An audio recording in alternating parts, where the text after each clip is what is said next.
السلام علیکم، څنګه یاست؟ ورونه په خیر یاست؟ خیر تعالی او په خیر دي. امید لرم چې ګډه ښایست.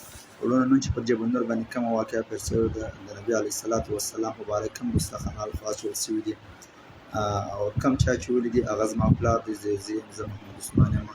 اور یقینا ډېر سخت نازیبه الفاظ یې ویل دي زما د نبي علیه الصلاة والسلام مبارک کې. زه پر دې باندې او د ټول امت مسلمه سره زه دا معذرت غواړم، دا بخښنه غواړم او ما دې معاف کړي، زما پلار دې معاف کړي.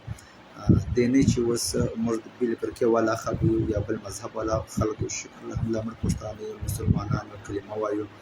زه به ذات خود حافظ قرآن یم، زه حافظ قرآن یم. ما په کراچۍ کې په جامعه کې ما سبقات، جامعه فاروقیه کې ما سبقان ولیدي، په ابن عباس کې ما سبقان ولیدي، په ندوة العلم کې ما سبقان ولیدي، په ضیاء العلوم کې ما سبقان ولیدي اور محاسن العلوم کې ما سبقان ولیدي. په دا ګرځګند زما استادان ستا اور زما دا رقم ملګري ستا چې هغه مفتیان دي یا طالبان دي.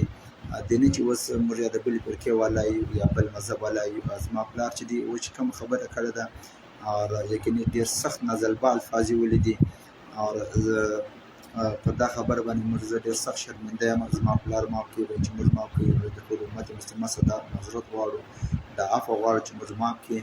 اور زه به زیاده خود خپل حافظ قرآن یم، ما څه علم کړی